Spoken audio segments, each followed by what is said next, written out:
Greetings, everyone. I am Yul Sohn, President of the East Asia Institute, EAI, and a Yonsei University professor. It is a great honor to invite distinguished panelists and guests to this webinar titled North Korea in a New Era of U.S. South Korea Partnership, co-hosted with the Center for East Asia Policy Studies at Brookings Institution. Two institutions actually have developed a partnership over the years, including an online conference held last November, November last year under the title of New Prospects for U.S. South Korea Cooperation in an Era of U.S. China Strategic Competition. Which actually featured 12 member scholars from each side.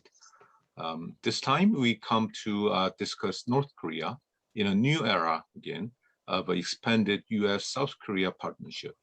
Here the goals and tasks of the alliance partnerships are increasingly complex and multidimensional. The relationships are extended from the peninsula to the regional affairs and from the military traditional security to a wide range of issues, including trade, advanced technology, climate change, and the pandemic.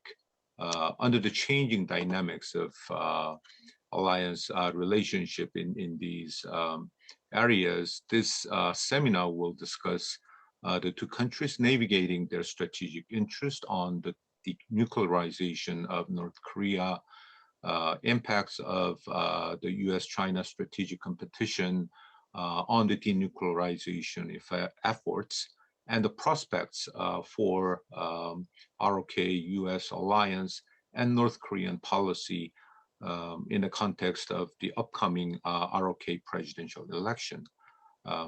With the great interest and excitement to the discussion, let me introduce to you today's moderator, Dr. Andrew Ya. Andrew is SKF Chair in Korean Studies at the Brookings Institution's Center for East Asia Policy Studies. He's also a professor of politics at the Catholic University of America in Washington, D.C., and the author of the forthcoming book, State, Society, and Markets in North Korea from the Cambridge University Press. Andrew has worked closely with the EAI for many years, and I'm excited he landed in Brookings, and I hope that we work even closer together. We feature 4 excellent scholars in the area of North Korean affairs. Ms. Sue Kim, Dr. Gina Kim, Dr. Ji-hwan Hwang, and Dr. Sumi Terry. Thank you so much for sharing your time with us. And let me further give an individual introduction of today's speakers. First, Ms. Sue Kim, who is a policy analyst at the RAND Corporation and an adjunct professor at American University. She has previously served as an analyst in CIA and also worked at the Department of Homeland Security. She's an expert on Korean Peninsula. Her research interest also covers Russia, America's Indo-Pacific strategy, propaganda, and the intelligence community. Next, we have Dr. Gina Kim, who is a professor in the Division of Language and Diplomacy at Hankuk University of Foreign Affairs. Previously, she was chief of North Korean Military Division at the Korea Institute for Defense Analysis, KAIDA, and adjunct professor of the Yonsei University's Graduate School of International Studies that I belong to. And Dr. Kim is an expert on U.S. North Korean relations, nuclear non-proliferation, and Northeast Asian security affairs. And next, Dr. Ji-hwan Hwang, who is a professor of international relations at the University of Seoul. He is one of the leading scholars in the field of security studies in Korea. Dr. Hwang has published a wide range of articles, including The Paradox of South Korea's Unification Diplomacy and the two Koreas after U.S. unipolarity, and many more. And finally, Dr. Sumi Terry, director of the Hyundai Motor Korea Foundation Chair, Center for Korean History and Public Policy at Wilson Center. She's a leading expert on North Korea, worked formerly as a senior fellow with the Korean chair at CSIS, and a senior analyst on Korean issues at CIA. Her latest article is North Korea's Nuclear Family, How the Kims Got the Bomb and Why They Won't Give It Up, appeared at the Foreign Affairs this year. So with this great lineup, Andrew, now the floor is yours. Thank you, Dr. Sohn, and good morning or evening to our global audience. And thank you once again, Dr. Sohn, for your opening remarks. I also want to thank EAI for organizing and hosting this webinar jointly with the Center for East Asia Policy Studies at the Brookings Institution. Our partnership allows us to draw insights from experts in Korea and the United States, ensuring wider and more balanced perspectives on the U.S. South Korea alliance. We only have a short 1 hour, so I want to jump right into our topic for today, North Korea in a new era of U.S. South Korea partnership. And to maximize our time with our distinguished guests, I'll just mention that our webinar is organized into two halves, or two interrelated mini panels. In the first half, we'll be joined by Ms. Soo Kim from the RAND Corporation and Dr. Gina Kim from Hankuk University of Foreign Studies to discuss the Moon and Biden administration's current efforts to pursue negotiations, including the much discussed end of war declaration. And then in the second half, Dr. Jiwon Hwang from the University of Seoul and Dr. Sue Terry from the Wilson Center. So I almost said CSIS again. Dr. Sue Terry from the Wilson Center will address North Korea policy in the context of upcoming South Korea elections and a new current government next year. So we'll be talking about North Korea policy in the current context and then moving forward with the next South Korean government, as well as other issues that might pertain to the U.S. South Korea alliance. So without further ado, let me first turn to Soo Kim from RAND to address our opening set of questions. Sue, can you give our audience here a rundown on the current status of where we're at regarding steps towards denuclearization on North Korea? And while we're there, how would you evaluate the Biden administration's approach to North Korea thus far? Sure. Thank you, Andrew. Good morning, DC, and good evening to our colleagues in Seoul. Just to get the ball rolling, I'll be touching upon nuclear talks with North Korea, Biden administration's approach to Kim Jong-un thus far, and finally, our approach to this topic du jour, end of war declaration. So where are we when it comes to the nuclear talks? 2 years, actually 3, have passed since Trump and Kim have been, they walked away from the Hanoi summit with a no deal. And of course, North Korea has been diligently pursuing its nuclear weapons development and missile delivery systems. So I would say that the threat is actually an immutable constant. We know that Kim Jong-un is going to continue to invest hundreds of millions, if not billions of dollars in perfecting and diversifying his nuclear weapons program. He's not going to be easily deterred so long as the weapons system remains inherently tied to the regime's existence and, of course, Kim's survival. And even if the United States and South Korea, their military capabilities are superior and more advanced than North Korea's, the lethality of the DPRK's nukes and missiles, as well as, I would say, the intent to use them towards the region and the United States is an issue that's going to be underscored.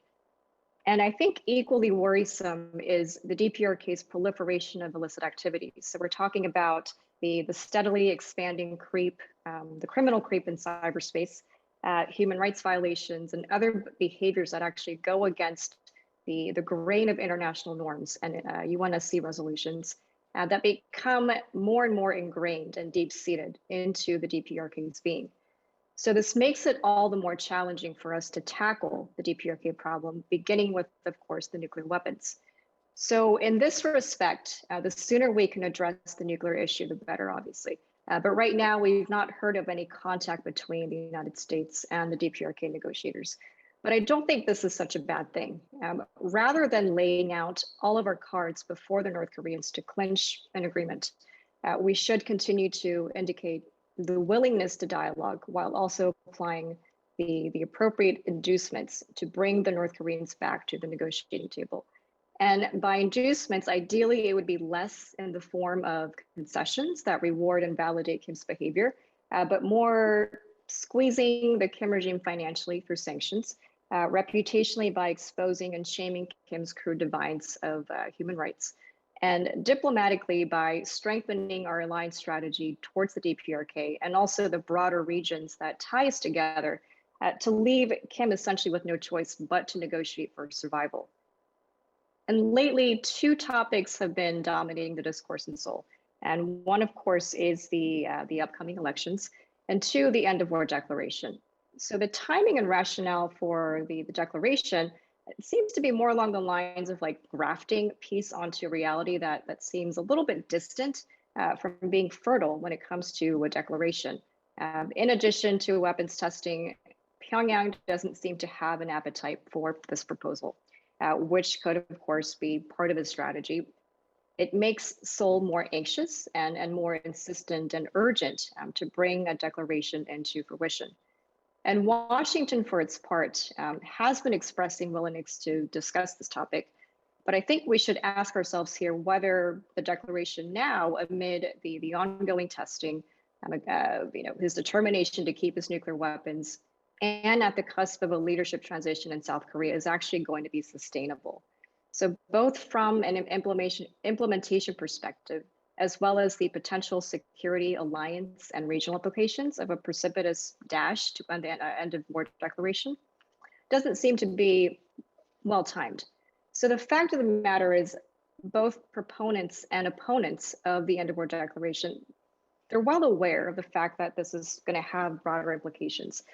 So this is not merely a symbolic document. It's not going to, it is going to place the Korean Peninsula and the broader Northeast Asia region on a different trajectory. So it spells implications for the alliance, which rests on the foundations of, the common North Korean threat. But it's seeking to also advance beyond, to work together on the shared political and ideological values, on common regional threats, including China's aggression and new challenges, including supply chain disruptions, pandemic, et cetera, et cetera. So I think for North Korea, the end of war declaration is going to help Kim inch closer towards other milestones, including the estrangement of U.S. ROK relations, the overall reduction, if not expulsion, of U.S. FK troops from the peninsula, which consequently is going to weaken Seoul's foothold and it's going to place Seoul under a firmer North Korean hand. It's going to reverse the political, economic, and social progress it's made over the past 7 decades. So there's a lot to think about. And with the end of war declaration in one hand, and then the nuclear weapons in the other, I think it's going to make him even more strongly positioned to subdue the South. So this is a good place for me to pause, and I'll yield the floor to my co-panelists, and I look forward to the discussion. Thanks so much, Sue. And you preempted me because I was going to ask a follow-up question about whether the end of war declaration has helped build any momentum towards Korea peace, but it sounds like you think in some ways it may have an opposite effect of even perhaps destabilizing the region. So I know some of our listeners may have questions on that or different views, but yes, let's move on now to Dr. Gina Kim. Gina, so let me turn now to you to offer a few remarks. President Moon has clearly signaled his interest in engaging North Korea, and the Biden administration has also stated that it's prepared to meet North Korea anytime and anywhere. What is the motive, though, behind Kim Jong-un's critical stance towards Biden and Moon's efforts for resuming talks? Because it sounds like President Moon, for sure, and even the Biden administration are open to some sort of negotiations, but Kim Jong-un has really given both governments the cold shoulder. So could you maybe describe what you think is happening behind North Korea and their rationale? All right. I would like to thank the Brookings and EAI for giving me this opportunity to share my thoughts with other distinguished experts on Korean Peninsula issues. Well, many scholars present skeptical views on the reversal of the nuclear program of the DPRK because its nuclear armament aims to improve self-defense externally and to cement its authority internally. So in particular, experts on nuclear arms control argue that the DPRK lacks a reason to choose denuclearization. And in addition to that, the means of pressure are quite limited. Besides, the leadership in Pyongyang cannot be entirely immune from the political cost of high-profile meeting that failed once. Clearly, the DPRK is seemingly refraining from taking steps that could lead to escalated tension on the Korean Peninsula. However, the fact that the DPRK remains unresponsive to the continued message of resumption of dialogue from the Biden administration, as you said, raises some concerns among many DPRK watchers. In the absence of a response from the DPRK, the Biden administration will prefer, in the long run, to maintain the status quo instead of offering drastic incentives to negotiations with the DPRK. And in my opinion, if this situation continues, the idea of crisis management through arms control instead of the denuclearization of the Korean Peninsula will become increasingly persuasive. That's something the DPRK may want to wait and see. Moreover, in a situation where competition between the U.S. and China is intensifying, the motivation for the DPRK and China to tighten their strategic relations will certainly increase.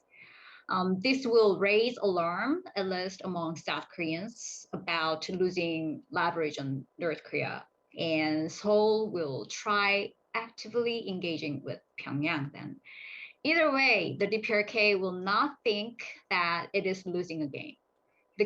To keep the size of the win set so small and rigid, which will give the DPRK a bargaining advantage, the DPRK will pretend that it is not really bothered by any cost caused by no agreement.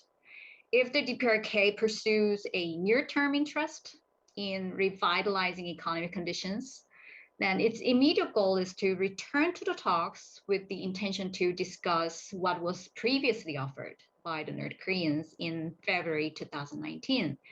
That is partial sanctions relief in exchange for partial declaration of its nuclear program. Then the DPRK's strategy will be avoiding unnecessary tensions on the Korean Peninsula. And obviously, action for action is a principle that the DPRK has adhered to for many, many decades.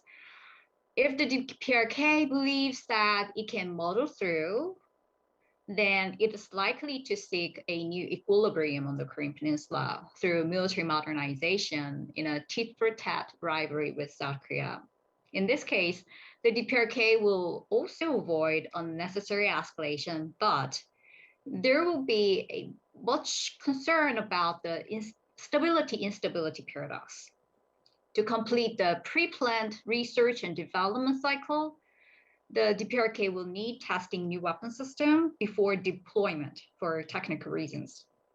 DPRK's strategy to up the ante to achieve political compromise and to be recognized as a nuclear weapon state will be the worst case scenario in my mind. Then Pyongyang need to speed up efforts to demonstrate credible deterrence capabilities, but this strategy is not without risks. Confirming its commitment to invest more in force enhancement will help the leadership in Pyongyang increase the audience cost internally and therefore demonstrate externally that North Koreans are not in position to make compromise or flexibly negotiate with the U.S. However, escalation to a degree in which Pyongyang can increase tension just enough to get international attention, in a way not to upset Beijing and Moscow, will be the challenge for the DPRK. Currently, the Moon administration has confirmed many times that it would pursue at least the minimum goal, which is recreating the condition for starting a dialogue within the term. It seems that the South Korean government worries that time is running out and therefore tries to push hard to declare an end of war on the Korean Peninsula that does not have any legal implications, in the expectation of creating a momentum for talks. So the question is, and I also wonder if we have any alternative option right now. Obviously, acknowledging North Korea as a de facto nuclear weapon state will be a potential blow to the Geneva Agreement, six-party talks, and related inter-Korean agreements, because all of these are based on 1991 joint declaration of the denuclearization of the Korean Peninsula. Well, returning strategic patience may not be a good idea because the perceived status quo does not necessarily mean stability. Because in the absence of talks on confidence building measures, the arms race can be a natural course of action between the two Koreas. And South Korea's presidential election is coming, and a new government will need time to review the previous DPRK policy. Then the DPRK may want to test the water and refrain from making any suggestions for further dialogues if we don't have any institutional mechanism to continue talks with the DPRK separately from domestic political events. However, there will be a rough road if we link end of war declaration with denuclearization only, then the DPRK will resist it. And the DPRK set the precondition of declaring an end of war, that is resolving the issue of U.S. hostile policy. Well, because the term hostile policy includes comprehensive issues, political, economic, and military. So we need to think ahead how to tighten the linkage of key issues that all concerned parties intend to address.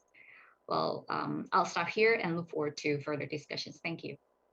Okay, excellent. Now, Sue and Gina, it seems like both of you are pretty, you're more between skepticism and optimism, you're more on the skeptical end if I were to ask whether the Moon government will be able to make any progress towards Korea peace before the end of the term. But I wanted to pick up on a thread that you guys both addressed directly for Gina and indirectly for Sue, and it's this idea of strategic patience. And as we all know, for North Korea, in the land of lousy options on North Korea, some think that strategic patience at this time may actually be better than pushing for engagement. But Gina, you just mentioned that strategic patience may not be ideal because it could, we might end up leading to an arms race. Sue, in your case, it sounded like you were leaning towards the argument that perhaps strategic patience is all that we can do for now because, again, because there aren't great options and now is just not the time to really push for something like the end of war declaration. So if I could just have either of you follow up a bit on whether you think strategic patience, given the risks that are involved with it, if this is really the only option that we have, or if there's something else that we should be trying. And I think that's where the end of war declaration comes in. It is, I have my own views on this, but I'll put those aside. But I was wondering if you could say something about strategic patience being the only option, or whether we should try to push ahead with engagement. So I don't know who wants to go first. Maybe I'll go back to Sue. Sure. So I think I guess the point of my talk was that, we're not just sitting and not doing anything. It's just that the more we try to push things when things are not conducive to not even a friendly agreement, but just a productive set of talks with North Korea and negotiations that are going to be constructive, I just don't see that being there, not just from the perspective of North Korea, but also from the perspective of the South Korean government. Again, the atmospherics are not really appropriate to call an end of war to the Korean War. and to build the steps toward the two Koreas peacefully coexisting. When Kim Jong-un actually has the weapons in place and when he doesn't have the intention to be friendly, what are we trying to get in return? We're just going to be allowing things between the United States and South Korea to be further divided. We're going to, there's just a lot of factors that I don't think we're considering because we're thinking about this political goal, which is going to leave whichever administration comes in with a bigger set of problems to handle. So I think when it comes to strategic patience, it's not about just sitting and not doing anything. You can signal, just like what we're doing. We're signaling willingness to dialogue. And we're also keeping a watchful eye on what North Korea is doing and responding in ways that are not going to put the United States and South Korea in a position where we're jeopardized and we have to basically be dragged into negotiations without really knowing what we're going to want to expect from North Korea and also what we're willing to give and take. And I think that's the problem that I see. Before I turn to Gina, I would also like to encourage audience members, if you have a question, you can use the Q&A function to ask a question. But since I don't see anything in there right now, Gina, if I can turn to you, and if I could just add one question to this chain of thought. You had also mentioned arms control as an alternative, and I know that that's not something that you advocate, especially if we think about the risks of proliferation. But despite those risks, do you think there should be more serious attention to that option, given the impasse of looking at arms control as an intermediate step? So I'll also throw that question in there. So Gina, to you. Yeah, currently the Biden administration is left with how to break the deadlock on the Korean Peninsula. And in my opinion, the DPRK policy of the US shows some flexibility regarding how to negotiate, but not what to negotiate with the DPRK. And even President Trump could not change basic demands, priorities, and terms of the trade-off. And certainly North Korea will know it. As long as China is helping North Korea, I think North Korea can buy time. So how to make a breakthrough? The thing is, well, declaring the end of war is very much different from signing a peace treaty. Perhaps North Korea wants a legally binding document to end the armistice treaty, not a political statement, because North Korea emphasizes irreversible measures. But the South Korea, what South Korea is trying to pursue at this moment is not a treaty, but a declaration with some symbolic meaning. If the armistice treaty is replaced by a peace treaty, then it'll become a dead letter. And in that case, the basis for the existence of the UN command on the Korean Peninsula and the UNC real basis in Japan becomes questionable because the UNC is based on armistice treaty, by the way. So it'll be a big challenge to the US and South Korea, considering the allied defense posture in this region. Therefore, I think we have to consider condition-based phased approach toward North Korea.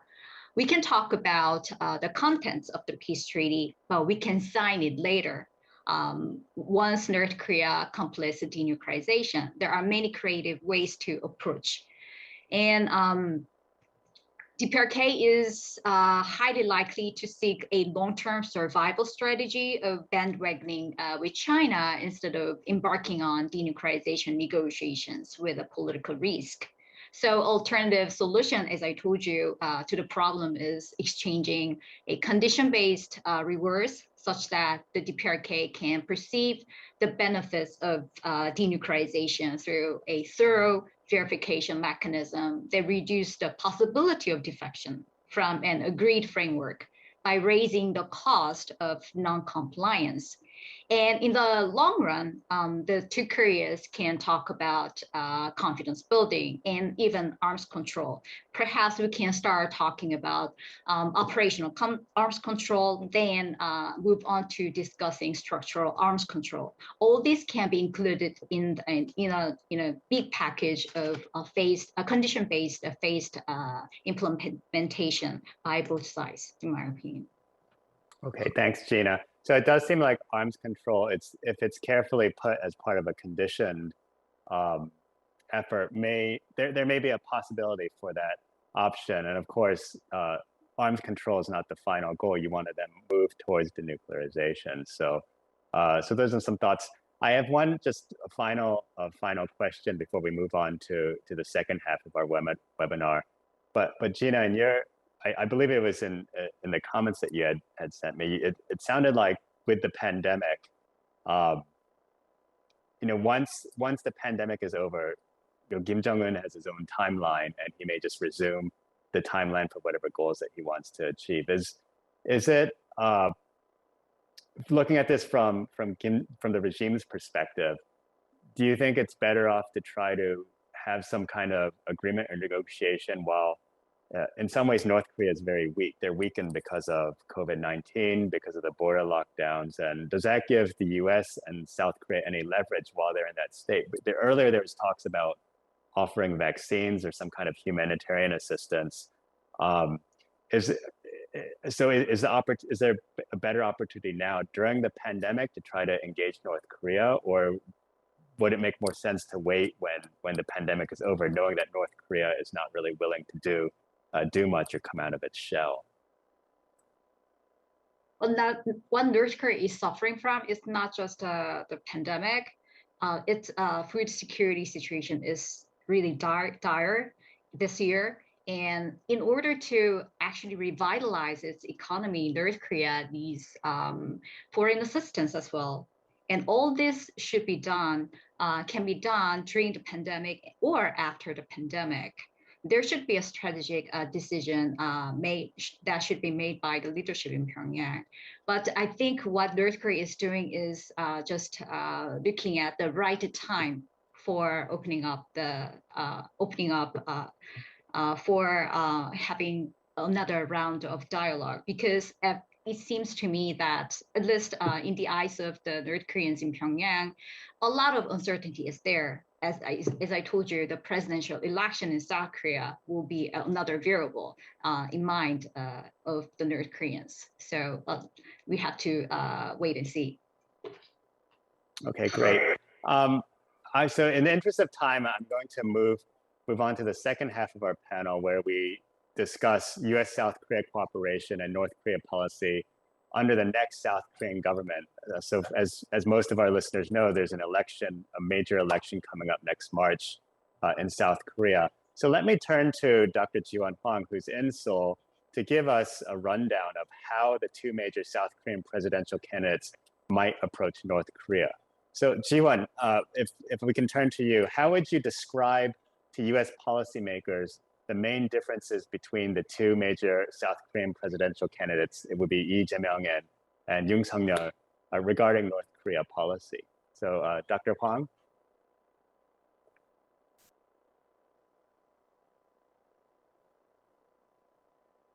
Okay. Dr. Hwang, try to unmute. Okay. Yeah. Okay. Thank you.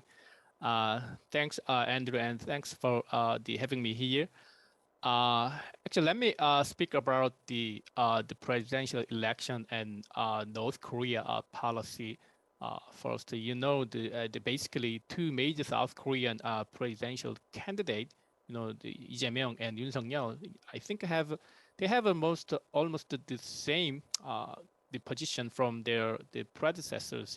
That Lee Jae-myung from Kim Dae-jung, Roh Moo-hyun, and the current president, the Moon Jae-in, and the Yoon Suk-yeol from his predecessors, the Lee Myung-bak and the Park Geun-hye. And their policies, North Korea policies are based on the ideological differences, I think, between the conservative and the progressive. The candidate Lee Jae-myung, I think, supports the engagement policy toward North Korea, and I think he can be described regarded as his policy as a peace-first policy. I mean that is to the focusing on the bringing peace back first on the Korean Peninsula, just as the Kim Dae-jung, Roh Moo-hyun, and Moon Jae-in, current President Moon Jae-in, supported. And also, I think the Lee Jae-myung believes that the collapse or the instability of the North Korean regime would neither directly lead to unification nor the peace on the Korean Peninsula. So he insisted that the benefit of the engagement and peace building policy and mechanism outweigh the cost. But conversely, the candidate Yoon Suk-yeol, I think, support the sanction regime on North Korea, and I think we may describe his policy as the hardline policy. That to focusing on the putting on pressure to the pressure to enforce the Pyongyang the Kim Jong-un to give up its nuclear weapons program. So his policy may be also be the regarded as the unification first policy or the sanction regime policy, and that argues that he argues that the unification will lead to peace, just as the two previous the conservative lead the president Lee Myung-bak and Park Geun-hye pursued. So Yoon Suk-yeol appears to believe that the United States and South Korea should cooperate to keep sanctions keep going, and pressure sanctions and pressure keep going, and in order to enforce Pyongyang to back down. So even if the hardline policy by him may destabilize the North Korean domestic situation to the point of the collapse. So, but the Lee Jae-myung, they appear to believe that the sanctions may destabilize the North Korean domestic situation and may be very dangerous, and even the leading to the humanitarian disaster and the systemic dysfunction. So the South Korean people, he believes that should work on a long-term engagement strategy toward Pyongyang by lifting, of course, the conditions-based sanctions and by promoting the inter-Korean economic cooperation. So he believes that the unification comes, and comes only gradually, only by when the peace is brought back first to the Korean Peninsula. But the candidate Yoon Suk-yeol, the believes that, just like the many from the conservative groups in his party, the People's Power Party, believe that the only unification will not spell the disaster, but solve many in the immediate problems, such as the nuclear issues and the internal chaos and humanitarian crisis, etc. And it will, he believes that produce the massive economic and social benefit for the Korean Peninsula and also the Northeast Asia. So it seems to me that we are more likely to see their policy to be repeated in the near future. Actually just like we have seen in the previous, the presidential the election, because we already have seen that there has been a serious debate between the conservative groups and the progressive groups of how to deal with the North Korean issues. But I think they agreed to how to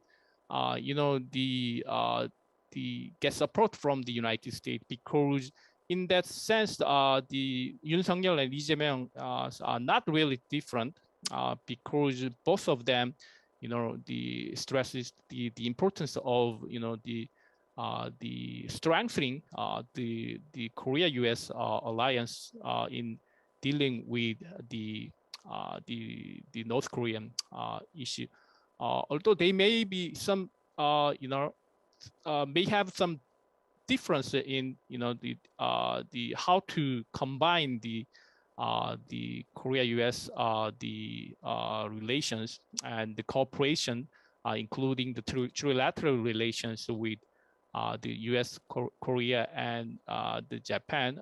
But mostly, I think that their approach to the alliance issues is really the similar and also, but somewhat different in the dealing with the North Korean issues. But mostly, I think they agreed to those issues that about the how to improve the cooperation between U.S. and South Korea on the North Korea policy. Let me stop here. Okay, thanks, Jihan. I'm gonna turn to Dr. Suteri just in the interest of time, but Jihan, just to get you thinking during the moderated discussion, what kind of policy environment, domestic policy environment, will the next South Korean president face in dealing with North Korea issues? Because I think that's something that maybe those in Washington or in the United States don't really understand, the domestic policy space in South Korea, and especially if there's an engagement approach. So if you could just think about that. But right now, let me turn to Dr. Suteri to give us some perspective from Washington, just in light of what Jihan was saying. Sue, what challenges or opportunities will the Biden administration face on North Korea policy if either the main conservative or progressive candidate wins the election in March? So Sue, over to you. Yes, thanks, Andrew. This is really an interesting race because we have two non-traditional candidates and they don't really have foreign policy experience so that's going to be interesting. On the North Korea question specifically, let me talk about Lee Jae-myung first. As Dr. Hwang said, Lee Jae-myung is obviously expected to continue the ruling party's current focus on engagement with North Korea. And Lee has said that his approach to North Korea would be practical without ideological considerations. At least he says this, right? And the word practical is fine since the Biden administration says their approach is also practical. But what I'm concerned about is even now, to be very candid, I don't think Washington and Seoul are exactly on the same page in their approach to North Korea, even though they say they are coordinating very, very closely, and they are, to their credit. Still, they're not exactly on the same page. I mean, just take this end of war declaration that you guys just finished talking about. The Moon administration has asked the Biden administration to consider it. So the Biden administration said, okay, we will, since you're a close ally and you're asking us to consider it, to break this current impasse with North Korea. And supposedly their draft is in the final stage of coordination and negotiation with Washington and Seoul, between Washington and Seoul, which is interesting to me, by the way, because we're closely coordinating, but we have no idea what the North Koreans are going to even say. But still, and the draft is expected to include all kinds of clauses about how this is not going to affect United Nations command, not going to impact US versus Korea. They're going to water down the language. But then it's going to reduce its attractiveness to North Korea, right? So to me, the Biden administration is doing this more as an alliance management exercise, not really going full force with it. They're sort of kind of being dragged to it and they are doing it. But it's, again, to me, it's more of an alliance management exercise. They know this is not, North Koreans are probably not going to accept this. And they also know that it's going to be difficult to sell domestically in the US, given that North Korea has not made a single step towards denuclearization, and given the recent testing campaign, the North Koreans were, with in their effort to diversify their missile arsenal. So the peace declaration at this point, when North Koreans haven't done anything, could leave the Biden administration. The Republicans are going to accuse the Biden administration for being soft on North Korea and so on. So again, I think that's going to be a main challenge with Lee. If he gets elected, again, being on the same page between Washington and Seoul. President Lee, if he will get elected, I think would be more forward-leaning on North Korea, more eager to accommodate North Korea than the Biden administration. And you've seen this in the past year, Andrew, Washington was unhappy with this legislation that came out of South Korea criminalizing this propaganda leaflets balloon towards North Korea, for example. That's just another example. But that's going to be the challenge. In terms of opportunity, I do think that if North Korea is interested in negotiation and coming back to dialogue and having any kind of deal with Washington, then there is an opportunity because everybody will be for that, right? Seoul is not going to put a pause to that. So I think that could be a potential opportunity, and maybe a worsening of relationship with North Korea could be avoided. Under Yoon, I do think there is a possibility for closer coordination. Yoon has criticized the Moon administration's drive for this end of war declaration. He has signaled that he's going to have a break from this current approach. More hardline, in a way, policy towards North Korea is expected, as you heard from Dr. Huang. But I do think that Biden administration is going to be okay with that, okay with Seoul being less muted about North Korea's human rights abuses, or being more vocal about China's role in North Korea sanctions violations, and so on. And Yoon has vowed to strengthen U.S. ROK extended deterrence, which is good news to the U.S.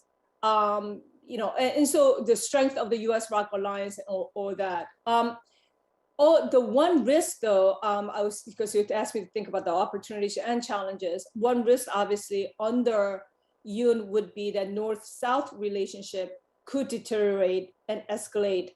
And we saw this under Lee Myung-bak, for example. 2010 was particularly a difficult year, tense year, between the two Koreas with Cheonan and Yeonpyeong shelling and so on. So I do think those are sort of some of the challenges and opportunities we can think about with the presidential election and the outcome.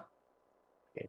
Thanks, Sue. And again, for our audience, if you have a question for Dr. Terry or Dr. Huang, feel free to ask your question in the question and answer chat box. But Ji-hwan, if we can go back to the domestic policy environment in South Korea and what the South Korean president has to deal with when it comes to North Korea nuclear issue and peace-related issues. Could you just give us a brief comment about what that policy landscape looks like, what challenges the next South Korean president may face in trying to address North Korea or inter-Korea peace? Okay, I think that the policy landscape in South Korea next year, after the presidential election, will not be very favorable to the Korean president. Because, first of all, there is a very serious, the political polarization inside South Korea. Just like the United States, the blue, there are the blue America, U.S.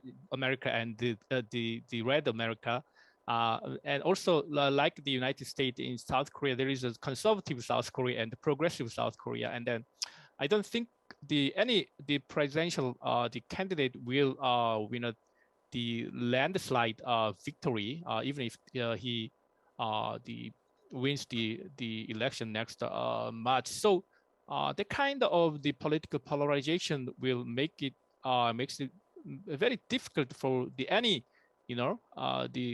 presidential the candidate, whoever wins the election, to make it very difficult to deal with the North Korea issue and also the nuclear and all the peace related issue. The second the issue is about the generational gap. There is a very serious generational gap in South Korea. Then mostly in the Korean people in their 30s and 40s are more likely to support Lee Jae-myung, while the 50s and 60s are more likely to support the Yoon Sung-yeol, the conservative candidate. But the thing is that what matters is that the Korean people in their 20s, there is a saying about the in Korea that the MGs, the generation choice is really important in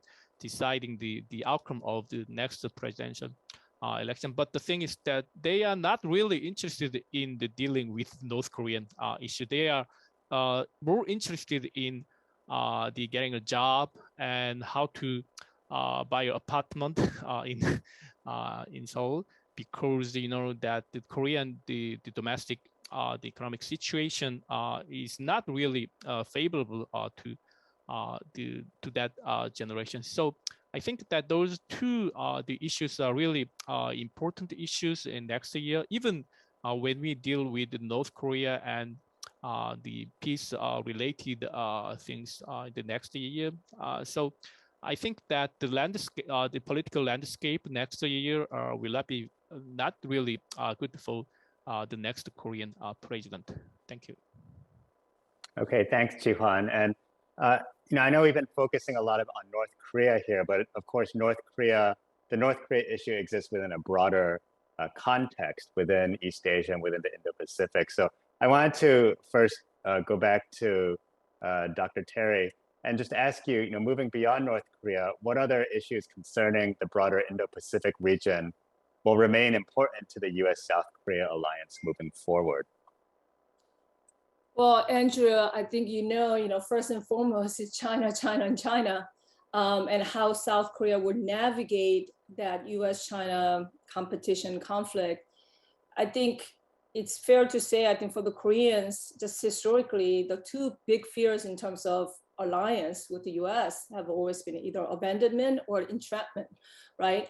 And their nightmare scenario is this U.S.-China competition deteriorate further, and potentially if there's ever a conflict, let's say on the Taiwan Strait, this is truly a nightmare scenario for the Koreans. So I think China is going to be a huge factor to consider in terms of alliance relationship. Of course, the second is also, I think, ties with Japan.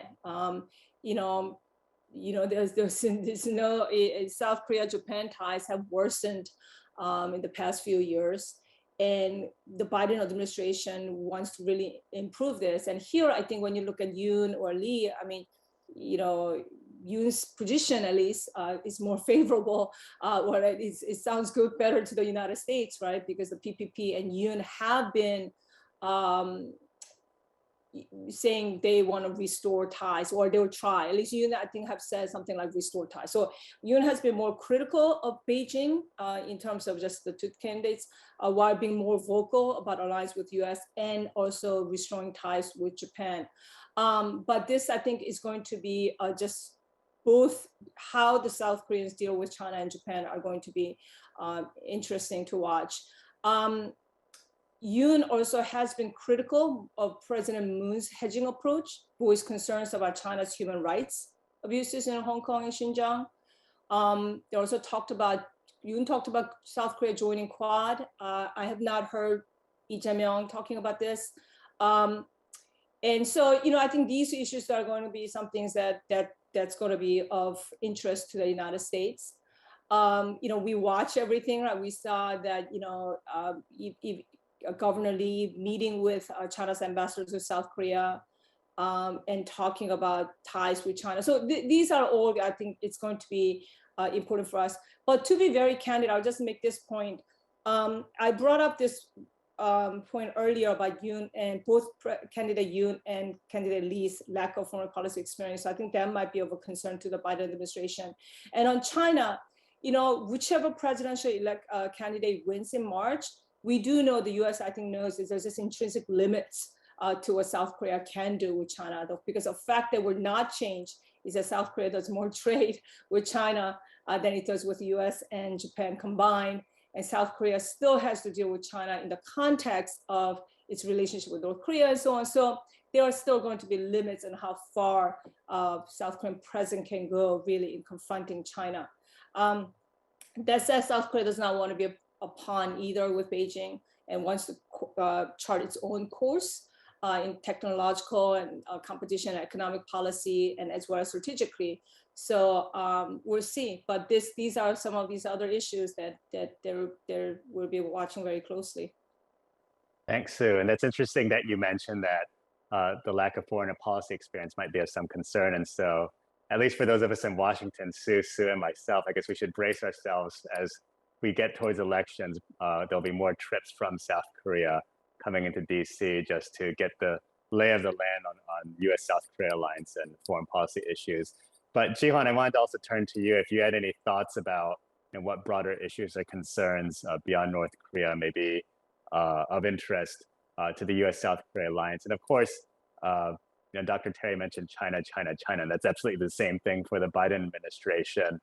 But again, if I were to bring up domestic politics, is there more convergence in South Korean domestic politics on some of these issues like China? I know we've seen poll numbers indicating that South Koreans are also wary or concerned, very, very negative perceptions about China. And I don't know if that would change someone like Lee Jae-myung's position on how he approaches China. So Jihan, any thoughts there? Okay, that poll number shows that until 2015, the South Korean people's attitude toward China was very favorable. I think